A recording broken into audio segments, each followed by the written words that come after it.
আসসালামু আলাইকুম। দুপুর ২টার শীর্ষ সংবাদে স্বাগত জানাচ্ছি শাহনাজ পারভীন।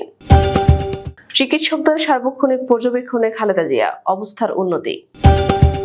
সারদায় কনস্টেবলদের স্থগিত হওয়া সমাপনী কুচকাওয়াজ অনুষ্ঠিত। হাইকোর্টে হোয়াটসঅ্যাপের মাধ্যমে স্লিপ গ্রহণ পদ্ধতি চালু। পররাষ্ট্র উপদেষ্টার সফরে সব দিতে প্রস্তুত বেইজিং। এবার টিউলিপকে বরখাস্তের দাবি ব্রিটেনের বিরোধী দলীয় নেতার। সীমান্তে বেড়া নির্মাণ বন্ধ রাখতে বাধ্য হয়েছে ভারত স্বরাষ্ট্র উপদেষ্টা। নিষিদ্ধ প্রেসে ছাপানো হচ্ছে পাঠ্য বই। ৫ মাস পর ছাত্র আন্দোলনে নিহত স্বামীর মরদেহ শনাক্ত করলেন স্ত্রী পরনের জামা কাপড় দেখে। জুলাই অভ্যুত্থানের ঘোষণাপত্র ঘোষণা নিয়ে ষড়যন্ত্র চলছে। নির্বাচন কমিশনের ডিসপ্লে বোর্ডে লেখা বাংলাদেশ আওয়ামী লীগ। বাস ট্র্যাক মুখোমুখি সংঘর্ষ, প্রাণ গেল ২ জনের। কিছুটা কমতে পারে শীত, জানালো আবহাওয়া অফিস। ৫ দিনেও নিয়ন্ত্রণে আসেনি লস অ্যাঞ্জেলেসের দাবানল, বাস্তুহারা লক্ষাধিক মানুষ। শুনছিলেন শিরোনাম, এবার বিস্তারিত। বর্তমানে লন্ডনে একটি বিশেষায়িত বেসরকারি হাসপাতালে চিকিৎসাধীন আছেন বিএনপি চেয়ারপারসন ও সাবেক প্রধানমন্ত্রী বেগম খালেদা জিয়া। তাকে সার্বক্ষণিক পর্যবেক্ষণে রাখছেন সেখানকার চিকিৎসকরা, এমনকি সাপ্তাহিক ছুটির দিনেও নিয়মিত দেখভাল করছেন তার। বিশ্বমানের সেবা ও প্রিয় স্বজনদের কাছে পেয়ে দ্রুতই উন্নতি হচ্ছে খালেদা জিয়ার শারীরিক অবস্থার। বিএনপির স্থায়ী কমিটির সদস্য ও বেগম খালেদা জিয়ার ব্যক্তিগত চিকিৎসক অধ্যাপক ডাক্তার এজেড.এম জাহিদ হোসেনের উদ্ধৃতি দিয়ে রোববার এসব তথ্য দিয়েছে সংবাদ সংস্থা বাসস। রাজশাহীর চারঘাটে সারদা পুলিশ একাডেমিতে প্রশিক্ষণরত কনস্টেবলদের সমাপনী কুচকাওয়াজ অনুষ্ঠিত হয়েছে। রোববার সকালে ১৬৭তম ট্রেনিং রিক্রুট কনস্টেবলদের ৩৩৪ জনকে পাসিং আউট দেওয়া হয়। এর আগে ১৯ ডিসেম্বর তাদের সমাপনী কুচকাওয়াজ হওয়ার কথা ছিল। অনিবার্য কারণে তাদের সমাপনী কুচকাওয়াজ স্থগিত করা হয়। সমাপনী কুচকাওয়াজের অনুষ্ঠানে প্রধান অতিথি হিসেবে উপস্থিত থেকে অভিবাদন গ্রহণ করেন একাডেমির অধ্যক্ষ মোহাম্মদ মাসুদুর রহমান ভূঁইয়া। এছাড়া কুচকাওয়াজ পরিদর্শন ও বিভিন্ন বিষয়ে শ্রেষ্ঠত্ব অর্জনকারীদের মধ্যে পদক বিতরণ করেন তিনি। হাইকোর্টের একটি বেঞ্চে প্রতি রোববার হোয়াটসঅ্যাপের মাধ্যমে সব স্লিপ গ্রহণ করা হবে। বিচারপতি মোহাম্মদ আশরাফুল কামাল এবং বিচারপতি কাজী ওয়ালিউল ইসলামের সমন্বয়ে গঠিত বেঞ্চে এ পদ্ধতি চালু হয়েছে। সহকারী বেঞ্চ অফিসার মোহাম্মদ মনিরুজ্জামান জানান, মোবাইল স্ক্যান করে সকাল 10টা থেকে বেলা 1টা পর্যন্ত হোয়াটসঅ্যাপ নম্বরে মোশন, সময় বর্ধিতকরণ এবং দরখাস্তের স্লিপ স্ক্যান করে পাঠাতে হবে। আইনজীবীদের সুবিধার্থে কোর্ট চলাকালীন এই সুযোগ থাকছে। এ সংক্রান্ত বিশেষ নোটিশে বলা হয়েছে, মেনশন স্লিপে বিজ্ঞ অ্যাডভোকেটদের আইডি নম্বর সহ মোবাইল নম্বর উল্লেখ করতে হবে। আইনজীবীরা বলছেন, এটি একটি চমৎকার উদ্যোগ। প্রথম দ্বিপক্ষীয় সফরে ২০ জানুয়ারি বেইজিং যাচ্ছেন অন্তর্বর্তী সরকারের পররাষ্ট্র উপদেষ্টা। বিশ্লেষকরা বলছেন, এই সফর কূটনীতিতে নতুন বার্তা দেওয়ার ইঙ্গিত বহন করছে। এর আগে গত ১৫ বছরে শেখ হাসিনা সরকার প্রথম বিদেশ সফরের ক্ষেত্রে সবসময় ভারতের ওপর জোর দিয়েছিল। তবে এবার চীনকে বেছে নেওয়া সেই প্রচলন থেকে সরে আসার ইঙ্গিত বলে মনে করছেন অনেকে। অর্থনীতিবিদ মাসরুর রিয়াজ বলেন, গত ১৫ বছরে আমাদের পররাষ্ট্রনীতি দক্ষিণ এশিয়ার একটি দেশের উপরই বেশি নির্ভরশীল ছিল। এবার চীনের সাথে সম্পর্ক জোরদারের এই পদক্ষেপ ইতিবাচক দিক হতে পারে।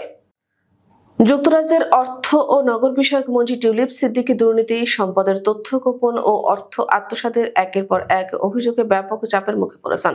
গত সপ্তাহে ব্রিটিশ সংবাদ মাধ্যম ফিনান্সিয়াল টাইমস জানায়, টিউলিপ তার ক্ষমতাচ্যুত খালা শেখ হাসিনার এক সহযোগীর কাছ থেকে ফ্ল্যাট উপহার পেয়েছেন, যেটির তথ্য তিনি গোপন রেখেছেন।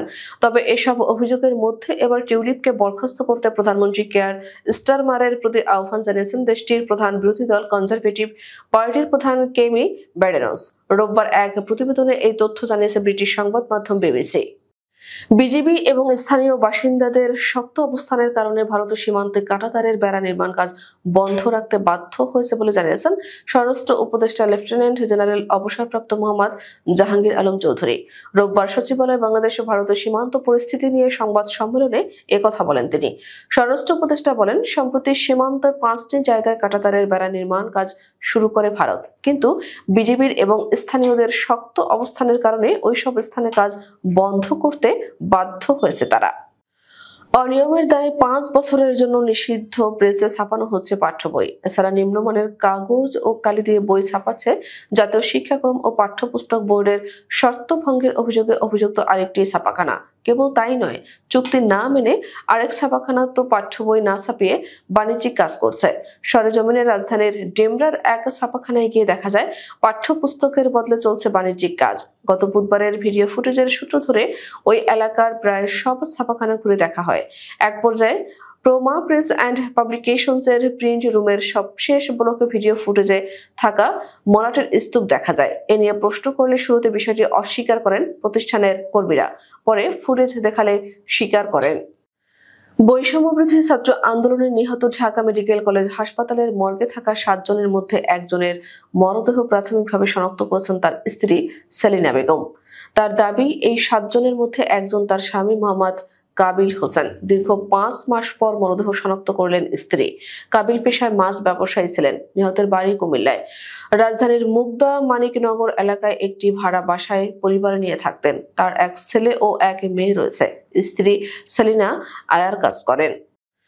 জুলাই গণ অভ্যুত্থানের ঘোষণাপত্র যাতে না হয় সেজন্য বিভিন্ন জায়গা থেকে নানাভাবে ষড়যন্ত্র করা হচ্ছে বলে অভিযোগ করেছেন বৈষম্যবিরোধী ছাত্র আন্দোলনের মুখ্য সংগঠক আব্দুল হান্নান মাসুদ। এটি 15 জানুয়ারির মধ্যেই সরকারকে ঘোষণা করতে হবে বলে জানান তিনি। গতকাল শনিবার নগরীর 16 শহরে প্রোক্লেমেশন অব জুলাই রেভলিউশনের দাবিতে লিফলেট বিতরণ শেষে ও পথসভা কর্মসূচিতে তিনি সাংবাদিকদের কাছে এ প্রতিক্রিয়া জানান।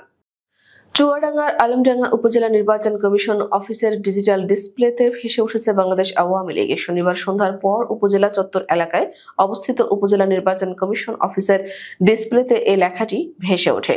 মুহূর্তে ঘটনাটি এলাকা জুড়ে ছড়িয়ে পড়লে ব্যাপক চাঞ্চল্যকর সৃষ্টি হয়। শুরু হয় সমালোচনা। স্থানীয়রা জানান, উপজেলা নির্বাচন কমিশন অফিসের সামনে ডিজিটাল সাইনবোর্ড ডিসপ্লেতে সন্ধ্যার পর ইংরেজিতে বাংলাদেশ আওয়ামী লীগ লেখা ভেসে ওঠে। তবে বিষয়টি নির্বাচন কমিশনের চাকুরিরত নৈশ প্রহরী আলমগীর জানতে পারলে দ্রুত ডিসপ্লে বোর্ডটি বন্ধ করে দেয়। ফরিদপুর বরিশাল মহাসড়কের নগরকান্দায় বাস ট্রাকের মুখোমুখি সংঘর্ষে 2 জন নিহত হয়েছেন। এ সময় বাসের অন্তত 30 যাত্রী আহত হয়েছেন। রোববার সকাল 8টার দিকে উপজেলার বাঁশবাড়ি এলাকায় এ দুর্ঘটনা ঘটে। প্রত্যক্ষদর্শী ও ফায়ার সার্ভিসের সূত্র জানায়, রোববার সকাল 8টার দিকে নগরকান্দার বাসাবাড়ি এলাকায় কুষ্টিয়া থেকে আগত আরিফ মিম পরিবহনের বাসটির সঙ্গে একটি ট্রাকের মুখোমুখি সংঘর্ষ হয়। এ সময় ঘটনাস্থলে আরিফ মিম পরিবহনের 2 যাত্রী নিহত হন। আহত হন ওই বাসের থাকা আরো অন্তত 30 যাত্রী। আহতদের ফরিদপুর মেডিকেল কলেজ হাসপাতালে ভর্তি করা হয়েছে। তবে প্রাথমিকভাবে হতাহতের নাম পরিচয় জানা সম্ভব হয়নি। সারা দেশে রাত ও দিনের তাপমাত্রা আগের তুলনায় বাড়ার সম্ভাবনা রয়েছে। তাপমাত্রা বাড়লে শীত কিছুটা কমে যাবে। তবে শেষ রাত থেকে সকাল পর্যন্ত দেশের কোথাও কোথাও হালকা থেকে মাঝারি ধরনের কুয়াশা পড়তে পারে বলে জানিয়েছে আবহাওয়া অধিদপ্তর। রোববার সন্ধ্যা 6টা পর্যন্ত দেওয়া আবহাওয়া পূর্বাভাসে এ তথ্য জানানো হয়। এতে বলা হয়েছে, পঞ্চগড়, কুড়িগ্রাম, যশোর, মৌলভীবাজার ও গোপালগঞ্জ জেলার উপর দিয়ে মৃদু শৈত্যপ্রবাহ বয়ে যাচ্ছে। শিগগিরই এমন অবস্থা প্রশমিত হতে পারে। দীর্ঘ 5 দিনেও যুক্তরাষ্ট্রের লস অ্যাঞ্জেলেসের আগুন পুরোপুরি নিয়ন্ত্রণে আসেনি। এখনো 6 স্থানে আগুন জ্বলছে। বৃষ্টির অভাব আর ঝোড়ো বাতাস আগুন নিয়ন্ত্রণে বাধা হয়ে দাঁড়িয়েছে। এরই মধ্যে বাড়িঘর ছেড়েছেন লক্ষাধিক মানুষ।